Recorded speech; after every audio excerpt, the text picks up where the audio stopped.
امام حسین رضی اللہ تعالیٰ عنہ نے جو قربانی کی داستان رقم کی، سبحان اللہ، نانا کے دین کے پرچم کو اپنا سر کٹا کر بلند کر دیا۔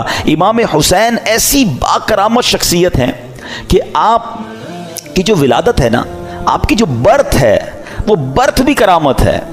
آپ 6 مہینے میں آپ کا جو حمل تھا، ماں کے پیٹ میں آپ رہے، وہ 6 مہینے رہے، اور یاد رہے کہ پوری دنیا میں سیدنا یحییٰ علیہ الصلوۃ والسلام اور امام عالی مقام امام حسین کے علاوہ کوئی ایسا بچہ زندہ نہیں رہا جس کی مدت حمل 6 ماہ ہوئی ہو۔ یعنی آپ فرام دا ڈے 1 آپ کی ولادت ہی کرامت ہے۔ اور سبحان اللہ، آپ کے رخسار مبارک کا حال یہ تھا، آپ کے چہرے پر نور ایسا تھا کہ آپ کے دونوں رخسار سے ایسا نور نکلتا تھا کہ کمرے اور دیواریں روشن ہو جایا کرتے تھے۔ اور کیوں نہ ہو، کس کے نواسے ہیں، کن کے پھول ہیں، آقا کی نگاہوں کے تارے ہیں۔ اور پھر تو جبھی تو کہتے ہیں، مل کر پڑھ لیں، تیری نسل پاک میں ہے بچہ بچہ نور کا، تیری ہے بچہ بچہ نور کا، تو ہے عین نور تیرا سب گھرانہ نور۔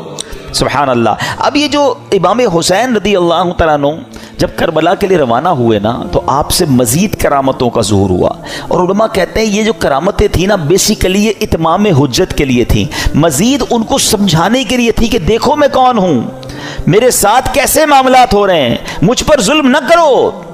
مگر ان ظالموں کی آنکھوں پر لالچ کا ایسا پردہ تھا۔ امام حسین فرسٹ آف آل آپ نے مدینے سے کوچ کیا اور اب مکے آیا۔ اب اسی راستے میں سیدنا ابن مطیع رحمۃ اللہ تعالی سے ملاقات ہوئی۔ انہوں نے عرض کی کہ حضور، میرے کنویں کا پانی بہت کم ہے، برائے کرم آپ دعائے برکت سے نواز دیجئے۔ آپ رضی اللہ تعالیٰ عنہ نے اس کنویں کا پانی طلب کیا، اور جب پانی کا ڈول حاضر کیا گیا تو آپ نے اس میں سے پانی کچھ پیا بھی، نوش بھی فرمایا اور کلی بھی کر دی، اور ڈول کو واپس کنویں میں ڈال دیا گیا۔ جب وہ پانی جو ہے وہ کنویں میں گیا، کنویں کا پانی بھی بڑھ گیا اور میٹھا اور لذیذ بھی ہو گیا۔ سبحان اللہ۔ تو یہ امام حسین کی کرامتوں کا سلسلہ رہا۔ اس کے بعد جب آپ بالکل ایگزیکٹلی 10 محرم الحرام کا دن آ گیا، یاد رہے کہ وہ دن جمعہ کا دن تھا، 10 محرم الحرام جب یہ واقعہ ہوا، کربلا کے میدان میں آپ خطبہ ارشاد فرما رہے ہیں، ان کو سمجھا رہے ہیں کہ دیکھو میں کون ہوں، یہ ظلم مت کرو۔ تم کیا جواب دو گے جس کا کلمہ پڑھتے ہو اس نبی علیہ الصلوۃ والسلام کو؟ اس وقت آپ کے جو خیمے تھے، جہاں خاندان کے افراد تھے، وہاں خندق میں ایک آگ بھی جل رہی تھی۔ تو ایک بد زبان یزیدی نے بکواس کرتے ہوئے کہا کہ اے حسین، تم نے وہاں کی آگ سے پہلے یہیں آگ لگا دی ہے۔ یعنی معاذ اللہ، وہ یہ کہنا چاہ رہا تھا کہ اے حسین، مرنے کے بعد بھی تمہیں جہنم کی آگ میں جانا ہے۔ امام علی مقام نے جب یہ سنا تو آپ نے کہا کہ اے دشمن خدا، تو جھوٹا ہے، کیا تو یہ گمان کرتا ہے کہ میں دوزخ کی آگ میں جاؤں گا؟ امام علی مقام کے قافلے کے جانثار نے کہا کہ آپ مجھے اجازت دیں تو میں ابھی اس کا سر قلم کر دوں۔ آپ نے اجازت نہیں دی۔ آپ نے فرمایا حملے کا آغاز ہماری طرف سے نہیں کرنا، ہو سکتا ہے یہ پرووک کر رہے ہوں، یہ اس لیے ہمیں کہہ رہے ہیں کہ ہماری طرف سے پہل ہو جائے، اور یہ کہیں ہم نے تو حملہ نہیں کیا تھا، امام حسین والوں نے پہلے حملہ کیا۔ حالانکہ اس قدر بڑی گستاخی کی تھی، آپ نے اپنے ساتھی کو روک دیا، مگر آپ نے اللہ کی بارگاہ میں دعا کی۔ دل بڑا دکھا ہوا تھا کہ ایسی بات اس نے کر دی۔ آپ نے کہا اے رب قہار، اس کو عذاب نار سے قبل بھی اس دنیا میں بھی آگ کا عذاب عطا فرما۔ آپ کی دعا قبول ہوئی۔ وہ بندہ جو گھوڑے پہ بیٹھا تھا، اس کی گھوڑے کو جھٹکا لگا، گھوڑا خود ہی دوڑتا ہوا گیا، اور وہ گھوڑے سے جب جہاں گرا تو وہاں آگ لگی ہوئی تھی۔ اسی خندق میں یہ بندہ جا کر گرا، اور وہ بد نصیب آگ میں جل کر بھسم ہو گیا۔ امام علی مقام نے سجدہ شکر ادا کیا اور اللہ تعالیٰ کی بارگاہ میں عرض کی کہ یا اللہ، تیرا شکر ہے کہ تو نے آل رسول کے گستاخ کو سزا دی۔ اب یہاں بھی ان کے سامنے یہ واقعہ ہو رہا ہے، سارے لوگ دشمن سامنے کھڑے ہیں، اور یہ آپ کی دعا قبول ہو رہی ہے، آپ کے گستاخ کو سزا مل رہی ہے، مگر وہ سمجھنے کے لیے تیار نہیں ہے، وہ انڈرسٹینڈ کرنے کے لیے تیار نہیں ہے۔ آپ یقین کریں، جو کربلا کے میدان میں امام حسین نے خطبہ دیا ہے نا، ان یزیدیوں کے سامنے لاسٹ خطبہ، حالانکہ اپنے سارے شہید ہو چکے تھے، مگر پھر بھی، حالانکہ اس وقت تو عام آدمی تو یہ سوچے کہ اب انہوں نے سب میرے بندے مار دیے، اب میں نے ان کو نہیں چھوڑنا. اب آخری وقت بھی صلح کی بات کرتے رہے، انہیں سمجھانے کی بات کرتے رہے، انہیں یہ بتاتے رہے کہ میں کون ہوں، یاد کرو میرے آقا مجھے کیا کہا کرتے تھے، تم قیامت کے دن اس ظلم کا جواب کیسے دو گے. یعنی یہ بھی امت رسول سے پیار ہے کہ یہ اس عذاب میں نہ گرفتار ہو جائیں. اتمام حجت کی گئی مگر وہ یزیدی نہ مانے. اب ایک بات ذہن میں آتی ہے، اب یہ بڑا اہم کوسچن ہے کہ یزیدی جو بھی تھے تو کلمہ پڑھنے والے، اللہ کو مانتے تھے، اللہ کے نبی کو مانتے تھے، معلوم بھی تھا یہ اللہ کے نبی کے نواسے ہیں. وہ ریزن کیا تھا جو اتنے بڑے ظلم پر یہ ریڈی ہو گئے؟ یہ ریزن پکڑنا بہت ضروری ہے، اور یہ ہم سب کو آج سیکھ کر جانا ہے. یعنی کوئی بھی محفوظ نہیں ہے. میں آپ کو تھوڑا سا آج کل کے زمانے کا ایک دو انسیڈنٹ بتا دیتا ہوں تاکہ آپ کو اندازہ ہو جائے. ہم لوگ سمجھ رہے ہوتے ہیں یار یزیدیوں نے اتنا بڑا کام کر دیا، ہم تو کبھی بھی کوئی ایسی غلط حرکت نہیں کر سکتے. کوئی اپنے آپ کو محفوظ نہ سمجھے. ہاں، بیسک جو ان کے ریزن تھا نا، وہ تھا لالچ، اور وہ لالچ تھی پیسے کی، اقتدار کی. جب یہ لالچ طاری ہوتی ہے نا انسان پہ، پہلے تھوڑا سا سمجھیے گا. آپ کو لگتا ہے یار مجھ پہ کچھ بھی ہو جائے میں ایسا ظلم تھوڑی کر سکتا ہوں، کتنا بھی پیسہ مجھے کوئی دے دے میں جان دے دوں گا، کبھی کسی کو قتل نہیں کروں گا، نواسہ رسول تو بہت دور کی بات ہے. یہ بولنا اور ہے، لیکن ایک وقت آتا ہے جب انسان کے دل پر شیطان کا قبضہ ہو جاتا ہے. آپ پڑھتے ہیں خبریں 5 سال کے بچے اور 4 سال کی بچی کے ساتھ جو واقعات ہو رہے ہیں، کیا کوئی خوشی سے کرتا ہے یہ کام؟ ذرا سوچئے، جب وہ یہ کام کر جاتا ہوگا اس کے بعد خود اس کو کتنی ندامت ہوتی ہوگی، یہ میں نے کیا کر دیا. پھر اسی وجہ سے بچنے کے لیے اس بچی کو قتل بھی کر دیا جاتا ہے. یعنی یہ واقعات ہم سنتے ہیں تو ہماری عقل حیران ہو جاتی ہے کہ یہ انسان تھا یا درندہ تھا.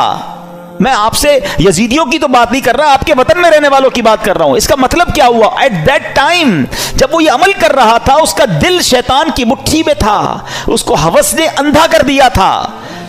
تو یہ واقعات مجھے اور آپ کو یہ سوچنے پر مجبور کرتے ہیں کہ کوئی اپنے آپ کو محفوظ نہ سمجھے. یہ ایک لمٹ ہوتی ہے انسان کی. ایک حدیث پاک ہے نا، بڑی مشہور حدیث پاک ہے جس کا مضمون ہے کہ جب بندہ ایک گناہ کرتا ہے نا، میرے ینگسٹر ذرا غور سے سنیں، ایک گناہ کرتا ہے اس کے دل پر ایک بلیک ڈاٹ لگ جاتا ہے.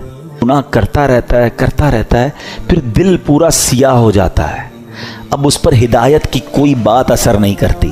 یہ جو روز شراب پیتے ہیں، جناب پارٹی کرتے ہیں، حرام کام کرتے ہیں اور گندی چیزیں دیکھ رہے ہوتے ہیں، دوستوں میں بیٹھے گناہ کر رہے ہوتے ہیں، نمازیں قضا کر رہے ہوتے ہیں، اپنے آپ کے بارے میں یہ ضرور سوچ رہے ہوتے ہیں کہ میں اتنا بھیانک کام نہیں کروں گا، مگر ایک وقت آتا ہے کہ دل سیاہ ہو جاتا ہے.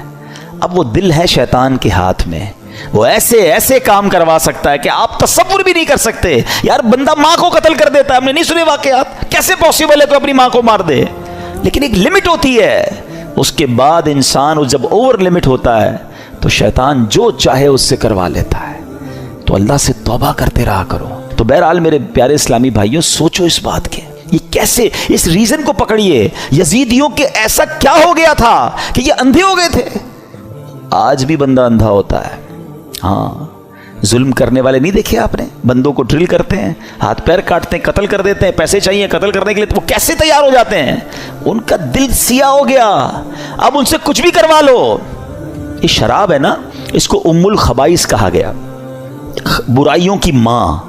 یہ وہ چیز ہے کہ اس کا جو عادی ہو جائے، اب شراب کے علاوہ بھی عجیب نشے آ گئے، نشے میں گرفتار جو ہوا نا، اب اس کو ماں بہن کی بھی تمیز نہیں ہے، اس کو کسی کی بھی تمیز نہیں ہے. وہ کر جائے گا جو کوئی سوچ ہی نہیں سکتا، اور اس کے بعد وہ خود بھی شرمندہ ہوگا کہ یہ میں نے کیا کیا، نشے میں تھا. تو یہ وہی بات ہے کہ بندہ جب برائی کی طرف جاتا ہے تو ایک کے بعد دوسری، دوسری کے بعد تیسری، تیسری کے بعد چوتھی. یہ غور کیجیے، یہ بات ہمیں یہ سمجھنی ہوگی کہ ہمیں اپنے آپ کو گناہوں سے بچانا ہے، ورنہ یزیدی راستے پر چلنے میں دیر نہیں لگتی. ڈرتے رہنا ہے ہمیں. یہ واقعہ سننا اپنی جگہ ہے، مگر یہ جو ظلم کیا گیا نا، ریزن کیا تھا؟ پیسے تھے، لالچ تھی، اقتدار تھا. اس سے سمجھ ہی آئی بات کہ لالچ، ہوس، اور جب بندہ شیطان کا پیروکار بن جاتا ہے پھر اس سے کچھ بھی متوقع ہے. آپ کبھی یہ نہ سوچیں کہ میں یہ گناہ نہیں کر سکتا. یہ سمجھ لیں اپنے لیے زوال کا آپ نے شروع کر دیا. جو اپنے آپ کو محفوظ سمجھتا ہے نا کہ یار بس میں نہیں، میں بڑا پکا ہوں، کوئی پکا نہیں ہے بھائی. جب اللہ کے نبی دعا کر رہے ہیں تو میں اور آپ کون ہیں؟ ہمارے صحابہ لرزتے تھے، روتے تھے، اللہ سے دعا کرتے تھے ایمان کی حفاظت کے لیے. پیران پیر سیدی غوث اعظم رضی اللہ تعالیٰ عنہ کہتے ہیں، لوگ کہتے ہیں آج عید کا دن ہے، عید کا دن ہے. عبد القادر کے لیے عید کا دن وہ ہوگا جب وہ اپنا ایمان سلامت لے کر قبر میں جائے گا. غوث پاک ہیں، ولیوں کے سردار، کہتے ہیں ایمان بچا کر قبر میں جانا یہ بہت مشکل ہے، آج کے دور میں تو اور مشکل ہے. سیدی اعلیٰ حضرت نے 100 سال پہلے ایک بات کر دی تھی کہ سونا جنگل، رات اندھیری، چھائی بدلی کالی ہے، سونے والو جاگتے رہیو، چوروں کی رکھوالی ہے. ادھر چور گھوم رہے ایمان کے. کہتے ہیں آنکھ سے کاجل صاف چرا لیں، یا وہ چور بلا کے ہیں، تیری گٹھڑی تاکی ہے اور تو نے نیند نکالی ہے. تم سو رہے ہو، مزے کر رہے ہو، فکر ہی نہیں ایمان کی. ایمان کی فکر کرو، اعمال کی فکر کرو. اچھی صحبت بہت ضروری ہے. آج بھی یزیدی ٹولہ موجود ہے جو لوگوں کے ایمان چھیننے کے لیے اور برائیوں کی طرف مسلمانوں کو لگانے کے لیے تیار ہے. ہمیں ڈھونڈنا ہے آج کے دور میں بھی حسینی لوگوں کو کہ وہ کون ہے جو سچے پنجتن کے غلام ہیں اور ہمیں حسینی طریقے پر چلاتے ہیں اور پکڑ پکڑ کر ہمیں گناہوں سے بچاتے ہیں.